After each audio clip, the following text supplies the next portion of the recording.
énormément aux prods qui instrumentalisent les gamins, qui vous utilisent, qui vous formatent. Oh là là.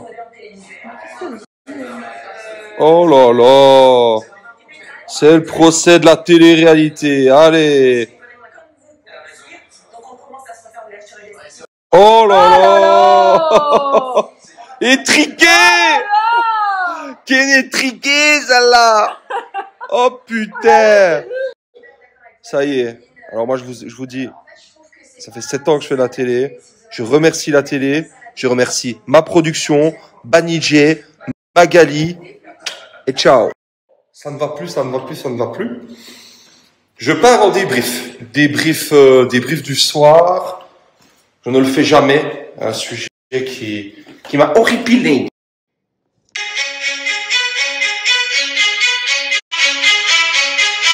Bon.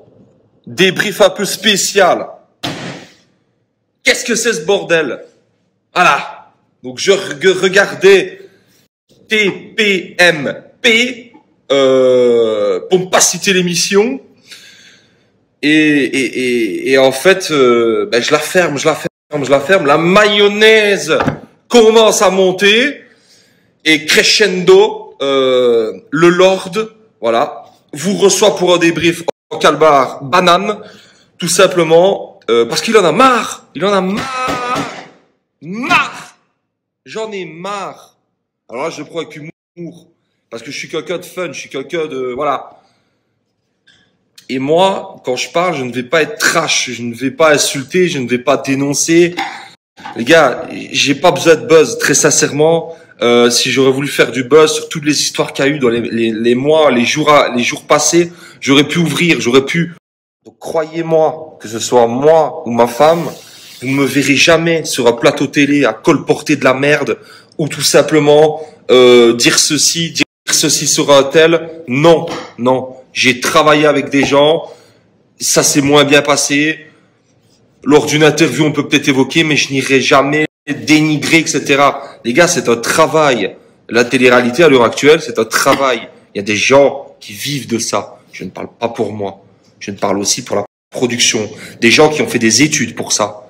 Voilà. Faut savoir que dans une télé-réalité, il y a une centaine de personnes qui gravitent autour. Voilà. Qui bossent pour ça. Jour et nuit. Donc, en fait, en discriminant vraiment, parce que c'est de la discrimination, ben oui, je connais aussi des mots comme ça dans mon vocabulaire. Je ne suis pas un sombre con, non. On sait quand même parler, on sait quand même s'exprimer. Donc en fait, en disant des telles aberrations, voilà encore un autre beau mot, hein, aberration. Alors, donc voilà, petite dédicace parce que là j'ai vu il y a quelques minutes que pour faire de la télé-réalité, il faut être con. Et bien alors, je suis un sacré con. Eh oui, je suis un sacré con et je suis fier d'être con. Voilà, parce que moi je vais vous dire quelque chose. La télé-réalité, elle m'a tout apporté. Voilà, elle m'a tout apporté. Elle m'a apporté ma situation financière, elle m'a apporté ma famille, elle m'a apporté ma femme, elle m'a apporté mon fils, mes meilleurs voyages, mes meilleures émotions, mes meilleures expériences. Elle m'a tout apporté. Et grâce à Dieu, j'arrive à en vivre depuis maintenant 7 ans. Voilà, 7 ans. Et en fait, je me rends compte que je regarde la télé, je regarde les médias, etc. Et on est en train de nous faire passer pour des monstres. Des monstres. Voilà. En gros, quand on va dans une télé-réalité, c'est pire qu'une parce que j'entends des mots. Waouh! J'entends des mots, ça fait froid dans le dos, les gars. Prostitution, j'entends des viols, des trucs. Alors après, ce n'est pas mes histoires, mais les gars, vous croyez qu'on va tourner nos tournages sur Pluton, sur Mars, qu'on est avec des gens totalement fous, pas stables mentalement. Vous croyez qu'on est entouré par quoi? Des gourous, par des gens de sectes? Je comprends pas en fait. La production, vous croyez que c'est quoi? Vous croyez que c'est des grands Manitou, c'est des gens qui vont faire qui vont faire des trucs chelous? Je ne comprends pas. En fait, là, à l'heure actuelle, pourquoi on est en train de cracher sur la télé-réalité?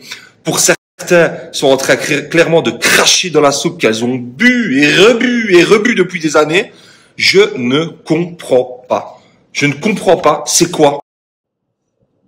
Donc moi, bien évidemment, on est en train de dire que je suis dans un milieu de prostitution, de drogués, de violence, de délits, de crimes. Je me dis, c'est pas le monde que je connais, moi. Moi, les gars, quand je vais en été, je vais avec ma bande de potes, je me régale. Je me régale. Et j'ai pas besoin de simuler des ruptures avec ma femme. J'ai pas besoin. À l'heure actuelle, je suis avec ma femme, j'ai mon enfant, je vis loin de tout, je fais mes tournages, je rejoins ma bande de potes, tout simplement. On me réveille pas le matin en me disant Nico, tu vas faire ci, Nico, il faut que tu te mettes en couple, il faut que ton couple pète avec Laurent, il faut que tu fasses ceci pour le buzz, on va faire les millions de téléspectateurs. Les gars, on me dit pas ça. Les gars, on me dit pas ça. Dans la vie actuelle, je suis comme ça. J'ai envie de faire ça. J'ai envie de jeter. Donc voilà. Tout simplement, peinez que vous êtes en train d'essayer de nous faire passer pour des monstres et des diables. Parce que nous, au final, on fait que faire notre passion. Voilà, pour moi, c'est même pas boulot, parce que quand je vais tourner 2 mois avec mes potes dans le sud de la France, ou en Marbella, etc., que je fais des compétitions sportives, qu'il y a toute une équipe derrière moi pour me mettre en condition, qui est là, que ce soit pour le linge, que ce soit pour les courses, etc. Et en plus qu'on est payé à faire ça, je suis désolé, en fait, ce n'est pas un crime de faire de la télé-réalité. Et à l'heure actuelle, vous êtes en train de dire que faire de la télé-réalité, c'est un crime. Eh ben non. La télé-réalité n'est pas un crime. La télé-réalité est un loisir, un divertissement. Et moi, je suis fier. Vous savez que je suis fier que quand une femme, que ce soit de 50 ans, de 60 ans, même une mamie de 75 ans me dit « Oh là là, quel bonheur, j'attends 18h50 tous les jours parce que vous me faites rire. » Alors, on n'est pas des monstres. Arrêtez de croire ça. On fait de la télé-réalité. On est des gens normaux. On est des gens comme tout le monde. Je fais de la télé-réalité parce que j'ai choisi d'en faire, parce que j'aime le faire. Tout simplement. Et tous ceux qui disent que c'est de la merde, c'est parce que ils sont nuls. Voilà. Tout simplement. Ou qui sont has-been. Ciao. Comme le H d'Hawaï. Ça sert à rien. Donc moi, à l'heure actuelle, j'aime ce que je fais. Sans eux, je ne serais rien du tout. J'ai bossé avec des productions. J'ai peut-être été en désaccord. À l'heure actuelle, je suis chez Banijay Productions depuis des années. Ils ont fait confiance en moi. Tout simplement, grâce à eux, je peux dire que j'ai eu ma famille, j'ai eu ma femme, j'ai eu mon enfant, je bosse avec eux, je vis avec eux aussi, que ce soit les ingénieurs du son, les cadreurs, les nounous, les journalistes, je connais leurs défauts, leurs qualités, leurs enfants, je connais tous d'eux, je connais leur vie, parce que voilà, on est une grande famille. On est une grande famille, tout simplement. Voilà, parce que je peux pas laisser dire des trucs comme ça. Je peux pas laisser dire des trucs comme ça. Donc moi, Nicolas Lozina va venir me trouver, me dire « Oh Nico, écoute, ça serait bien que tu fasses ci, ça serait bien que tu rompes avec ci, ça serait bien que tu ailles mettre une main dans la gueule à lui. Mais jamais de la vie, vous êtes malade ou quoi? Je fais ce que j'ai envie. Le matin, quand vous me voyez me faire des œufs, du bacon avec des toasts grillés, parce que j'ai envie de le faire. Et si j'ai pas envie de parler à un tel, je lui parle pas. Voilà, et j'attends l'épreuve sportive. Et si j'ai envie d'aller prendre ma douche à 13h au lieu de 17, je le fais. Les gars, dans la télé-réalité, il faut bien se dire, il y a le mot télé. On fait de la télé. Donc forcément, il doit y avoir du show. Forcément, si c'est pour raconter l'histoire de Pierre, Paul et Jacques qui restent 17 jours au bord de la mer à jeter des cailloux, c'est pas intéressant. Ce n'est pas intéressant qu'on se le dise, les gars. Et oui, dans le mot télé, il y a télé, mais il y a aussi réalité. Réalité.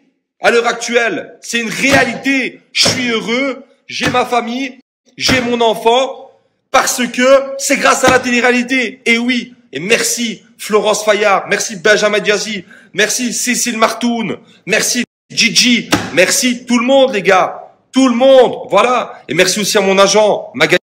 Et j'en placerai aussi un mot pour mon agent, Magali Berda. Certains diront que je suis un suceur. Je m'en bats les couilles, j'en suis un alors. Et oui, j'en suis un alors. Magali, faut savoir que j'étais l'un des premiers à aller chez elle. J'étais l'un des tout premiers à aller chez elle. Je l'ai jamais quittée. Voilà. Et grâce à elle, aujourd'hui, je peux avoir tout ce que j'ai. Sans elle, je n'aurais rien. Et c'est une fatalité. Et c'est une réalité plutôt, pardon. C'est une réalité. Voilà. Elle m'a vu gamin, elle m'a vu bébé, elle m'a vu bête, elle m'a sorti des plus grandes merdes. Et grâce à elle, je suis devenu un homme, j'ai une famille. Donc les gars, arrêtez de cracher sur la télé-réalité parce que vous crachez surtout sur des personnes, mais surtout sur des métiers, sur des carrières et surtout sur des mères de famille et des pères de famille. Et ça, c'est pas beau. Donc ceux qui n'aiment pas la télé-réalité, qui critiquent la télé-réalité, qui sont étriqués la télé-réalité, ce qu'ils vont faire, c'est qu'ils vont prendre ça, leur télécommande, et qu'ils vont changer de chaîne. Ils vont aller sur BFM et ils vont arrêter de nous casser les couillons. Voilà ce que je vais vous dire. Et ceux qui aiment regarder la télé-réalité parce que ça les divertit, parce qu'après une longue journée de boulot, ça leur permet de rigoler en famille, etc.